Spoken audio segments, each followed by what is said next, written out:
আসসালামু আলাইকুম রহমতুল্লাহি অবরকাতুহ। সম্মানিত দর্শক, ২০২৬ সনের মে মাসের একদম শেষ প্রান্তে এসে এই ভিডিওটি করছি। আজকে মে মাসের ২৬ তারিখ সন্ধ্যাবেলা। দুদিন পরেই পবিত্র ঈদ উল আজহা। আজকের দিনে হাজিরা আরাফাতের ময়দানে ছিলেন এবং সেখান থেকে ইয়াউমে আরাফা শেষ করে তারা মিনাতে আসবেন, মুজদালিফায় রাত্রি যাপন করবেন। এরপরে তারা মিনাতে তাঁবুতে ফিরে এসে শয়তানকে পাথর মারবেন। তো এরকম একটি দিনে হঠাৎ করে আমাদের সামাজিক মাধ্যমে কবি নজরুলের একটা বিখ্যাত উক্তি, কবি কাজী নজরুল ইসলামের একটা বিখ্যাত উক্তি, আজই শয়তান বসিয়ে আছে স্রষ্টার সিংহাসনে, এটি ভাইরাল হচ্ছে। প্রথমত এটি যে শব্দ হিসেবে, বাক্য হিসেবে ভাইরাল হয়েছে, কিন্তু এটিকে নিয়ে দেখলাম যে এই কাহিনীটি নিয়ে এটি মূলত একটি প্রবন্ধ কবি নজরুল ইসলাম, যেটি ১৯২৬ সনের অক্টোবর মাসে তিনি এটি লিখেছিলেন বঙ্গবাণী পত্রিকাতে। তো ২৬ সনের এপ্রিল মাসে, ১৯২৬ সনের এপ্রিল মাসে কলকাতাতে হিন্দু এবং মুসলিমদের ভয়াবহ দাঙ্গা হয়। তো দুটো দাঙ্গা, ১৯৪৬ সনে একটা দাঙ্গা হয় কলকাতাতে এবং সর্বভারতে, কিন্তু সেটার চাইতেও বিচ্ছিন্নভাবে ১৯২৬ সনে যে দাঙ্গাটি কলকাতাতে হয়েছিল, এটি সারা বিশ্বের মানুষকে রীতিমতো নাড়া দিয়েছিল। ব্রিটিশ শাসনের যে divide and policy rule, Hindu এবং মুসলিমদের মধ্যে যে বিভক্তি তৈরি করা হয়েছিল এবং পুরো রাজনীতির অঙ্গনে যে বিষ বাষ্প ছড়িয়ে পড়েছিল, সেই বিষ বাষ্পের কারণে যখন একটা জনযুদ্ধ হয়, যখন একটি সিভিল ওয়ার হয় এবং যখন একটি দাঙ্গা হয়ে যায়, সেই দাঙ্গার পরিবেশ এবং পরিস্থিতি কতটা ভয়ঙ্কর হতে পারে সেটি কাজী নজরুল ইসলামের প্রবন্ধে বঙ্গবাণী পত্রিকাতে অক্টোবর মাসে, তার সেই প্রবন্ধে মানুষ এবং ধর্ম সম্ভবত শিরোনাম, তিনি যেভাবে ফুটিয়ে তুলেছেন, it's a masterpiece of the world history and literature, মানে সাহিত্য এবং ইতিহাসে একটা মাস্টারপিস। তো তার সেই প্রবন্ধটি অডিও ক্লিপ আকারে বাংলাদেশের একটি অনলাইন পোর্টাল রয়েছে চর্চা, প্রথম আলোর একসময়ের সেই যে নামকরা সাংবাদিক জনাব সোহরাব হাসান, সম্ভবত অ্যাসোসিয়েট সম্পাদক ছিলেন, তিনি রিটায়ার্ড করার পরে প্রথম আলো থেকে এখন একটি অনলাইন পোর্টাল চালাচ্ছেন চর্চা। সেই চর্চাতে দেখলাম যে এই প্রবন্ধটি সামহাউ কেউ কণ্ঠ দিয়ে এটাকে একটা অডিও ক্লিপ হিসেবে ছেড়ে দিয়েছে। ওখানে ভিউ হয়নি, কিন্তু যে সেখানে যে শিরোনামটি ব্যবহার করেছে, যে শিরোনাম নিয়ে আমি এখন আলোচনা করছি, এটি রীতিমতো ভাইরাল হয়ে পড়েছে। এখন প্রশ্ন হলো যে হঠাৎ করে এই সময়টিতে কেন শয়তান স্রষ্টার সিংহাসনে বসেছে, এই কথা এলো। এটা কি কলকাতাতে শুভেন্দুকে ইঙ্গিত করা হলো, নাকি বাংলাদেশে তারেক রহমান সাহেবকে ইঙ্গিত করা হলো? এটি কি ডোনাল্ড ট্রাম্পকে ইঙ্গিত করা হলো, নাকি নরেন্দ্র মোদীকে ইঙ্গিত করা হলো? Does not matter. মূল ব্যাপারটা হলো বাংলাদেশের এখন সার্বিক যে পরিস্থিতি, সেই পরিস্থিতিতে মানুষ আতঙ্ক অনুভব করছে যে কলকাতাতে ১৯৪৬ সনে এবং ১৯২৬ সনে যে ভয়াবহ দাঙ্গা হয়েছিল, ওইরকম একটা দাঙ্গা হয়তো বাংলাদেশে অনিবার্য হয়ে পড়েছে, অথবা কলকাতাতেও অনিবার্য হয়ে পড়েছে। আগে কলকাতা দিয়ে শুরু করি।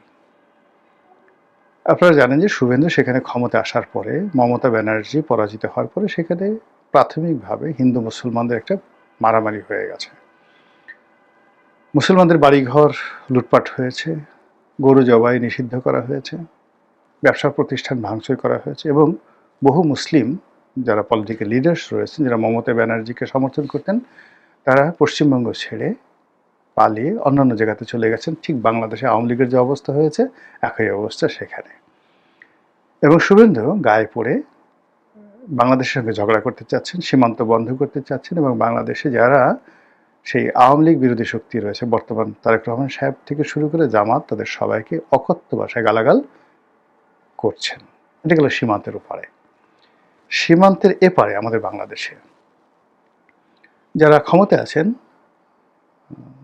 প্রধানমন্ত্রী, স্বরাষ্ট্রমন্ত্রী, এরকম পাওয়ারফুল পদ পদবীগুলোকে কেন্দ্র করে মানুষ যাকে বলা হয় রীতিমতো ঔদ্ধত্য প্রদর্শন করছে, বেয়াদবি করছে, যা মুখে আসে তাই বলছে।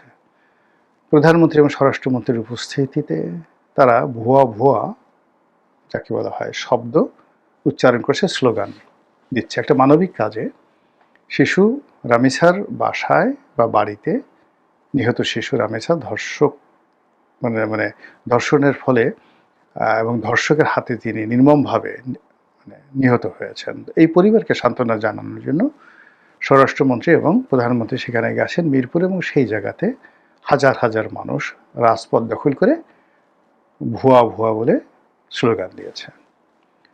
ভালো কথা। এখানে প্রধানমন্ত্রীর দোষ কি বলেন? এই অল্প কয়েকদিন আছে স্বরাষ্ট্রমন্ত্রীর বা এই অল্প সময়ের মধ্যে কি দোষ? একটা ধর্ষক, সে নির্মমভাবে এই কাজগুলো করেছে এবং দীর্ঘদিন ধরে সে এই শিশুটিকে টার্গেট করে ছিল। তো সেখানে শিশুর পরিবার, পাড়া প্রতিবেশী, অন্যান্য যারা আছেন সবাই তো এই জিনিসগুলো টার্গেট, এই যে একটা জিনিস হচ্ছে এটা তাদের বোঝা উচিত ছিল। তো যা হোক, এনিওয়ে রাষ্ট্র যেহেতু পরিচালনা করে সেটা হবেই। তাকে ভুয়া ভুয়া বলা হয়েছে। এই ভুয়া ভুয়াটা গত 2 বছর যাবৎ সবার ক্ষেত্রে প্রযোজ্য হচ্ছে। কিছু হলেই সেনাপ্রধান ভুয়া, তারপরে নৌবাহিনী প্রধান ভুয়া, আইজি ভুয়া, মন্ত্রী ভুয়া, মিনিস্টার ভুয়া, খালি ডক্টর মোহাম্মদ ইউনূসকে ভুয়া ভুয়া স্লোগান দেওয়া হয়নি। এছাড়া সবাই মোটামুটি এই ভুয়া স্লোগান দ্বারা আক্রান্ত হয়েছেন এবং সেটা এখন সরাসরি তারেক রহমানকে উদ্দেশ্য করে বলা হচ্ছে। এনসিপি এবং জামাতের অনেক লোক সরাসরি প্রধানমন্ত্রী এবং তার পরিবারকে ইন্ডিকেট করে, ইঙ্গিত করে নানা রকম কথাবার্তা বলছেন। কেউ কেউ বলার চেষ্টা করছেন, আরে মন্ত্রী যদি ভুয়া হয়, প্রধানমন্ত্রী ভুয়া হয়, তাহলে বললে অসুবিধাটা কি? এবং অত্যন্ত গুরুত্বপূর্ণ রাজনৈতিক যারা নেতৃবৃন্দ, তারা সভা সমিতি সেমিনারে গিয়ে বলছেন যে ভুয়া প্রধানমন্ত্রীকে তো ভুয়া বলে স্লোগান দিলে অসুবিধা কি? ভুয়া মন্ত্রীকে, তাহলে এখানে মন্ত্রী এবং প্রধানমন্ত্রী যে পদ পদবীটি এটা ভুয়া, মানে অবৈধ, অস্তিত্ব নেই, আইনগত ভিত্তি নেই, এটাই তো ভুয়া। বোঝার চেষ্টা করে যে কী অবস্থা চলছে বাংলাদেশের রাজনীতিতে। আর ঠিক সেই সময়টিতে এই স্রষ্টার আসনে বসেছে শয়তান। এটা দ্বারা কি বোঝাতে চাচ্ছে, কোথায় চলে গেছে, এবং এটাকে নিয়ে সবাই আলাপ আলোচনা করছে। এবং এর পেছনে মানে কেন কাজী নজরুল ইসলামের এই উক্তিটি সামনে আনা হলো? প্রথম হলো যে গত 2 বছর ধরে ঠিক অনেকটা পাকিস্তান জমানার মতো রবীন্দ্রনাথকে বাংলাদেশে অপাঙ্ক্তেয় করা হয়েছে। রবীন্দ্রনাথ মানে হিন্দু, রবীন্দ্রনাথ মানে দেশদ্রোহী, রবীন্দ্রনাথ মানে তিনি ঢাকা বিশ্ববিদ্যালয়ে চাননি, রবীন্দ্রনাথ বঙ্গভঙ্গ ঠিকই দিয়েছিলেন।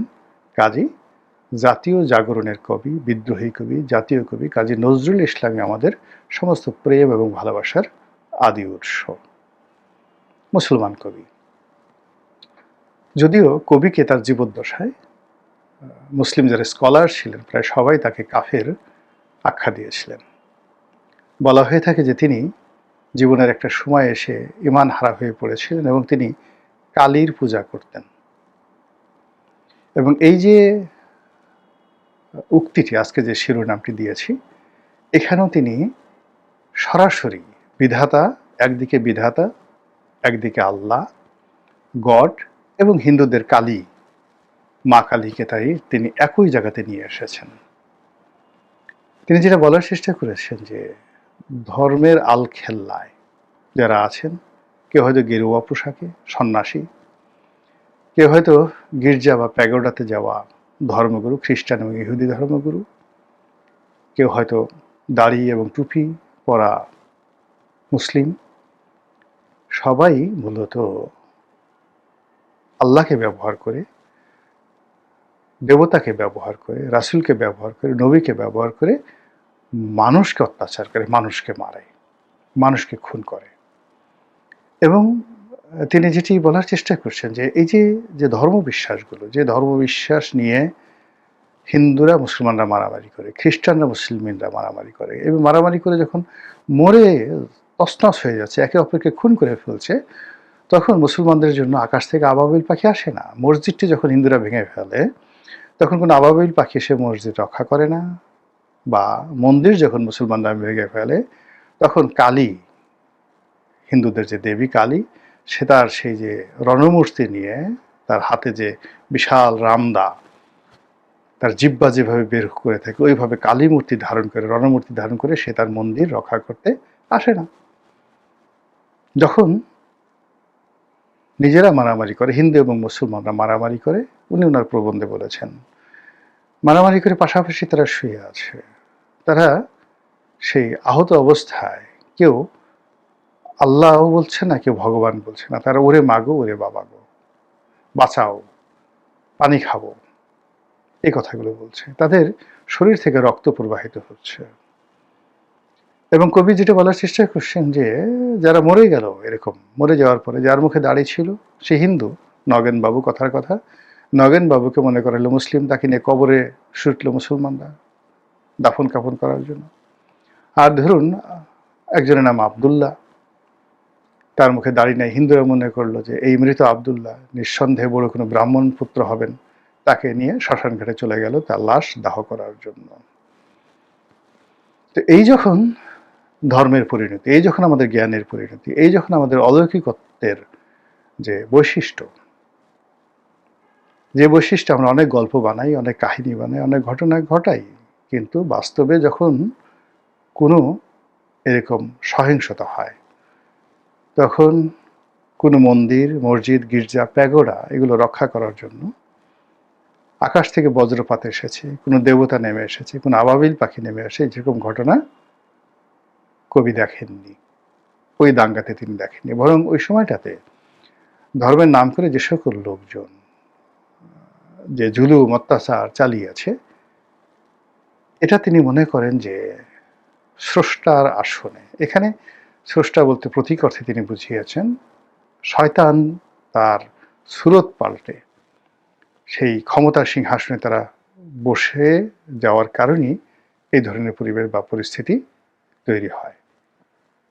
তো এই যে কবি নজরুলের সেই যে বিখ্যাত প্রবন্ধটি, সেই প্রবন্ধটি সারা ভারতে তখন তোলপাড় তৈরি করে এসেছিল, এবং সেটি এখন এই সময়টিতে এসে এই বাংলায় 2026 সনের সেই মে মাসে কুরবানির আগে হঠাৎ করে কথা বলছি কেন আমরা? এর কারণ কি এই যে আবার আওয়ামী লীগ, বিএনপি, জামাত, এনসিপির যে হানাহানি, এটি অনিবার্য হয়ে পড়েছে। আবার হিন্দু মুসলমান হানাহানি অনিবার্য হয়ে পড়েছে। অথবা আবার পশ্চিমবঙ্গ, বিহার, আসাম, মণিপুর বা ভারতের যে 7 সিস্টারগুলো রয়েছে, তাদের সঙ্গে আমাদের সীমান্তের এপারের মানুষের যে সংঘাত, ধর্মের ভিত্তিতে, জাতীয়তাবাদের ভিত্তিতে, দেশ ভাগের ভিত্তিতে আবার কি অনিবার্য হয়ে পড়েছে? এই বিষয়গুলো নিয়ে যখন সামাজিক মাধ্যমে এত হায়ার লেভেল, ইন্টেলেকচুয়াল লেভেলে আলোচনা হচ্ছে, it means the nature itself indicating something wrong. প্রকৃতি আমাদেরকে একটা ভুল এবং ভয়ঙ্কর বার্তা দিচ্ছে। আমাদের যারা রাষ্ট্র পরিচালনায় আছেন, সরকারি কিংবা বিরোধী দলে, আমরা যারা এই সমাজে আছি, আমাদের সবাইকে আল্লাহ রাব্বুল আলামিন হেদায়েত দান করুন, হেফাজত করুন এবং রক্ষা করুন। আসসালামু আলাইকুম ওয়া রাহমাতুল্লাহি ওয়া বারাকাতুহু।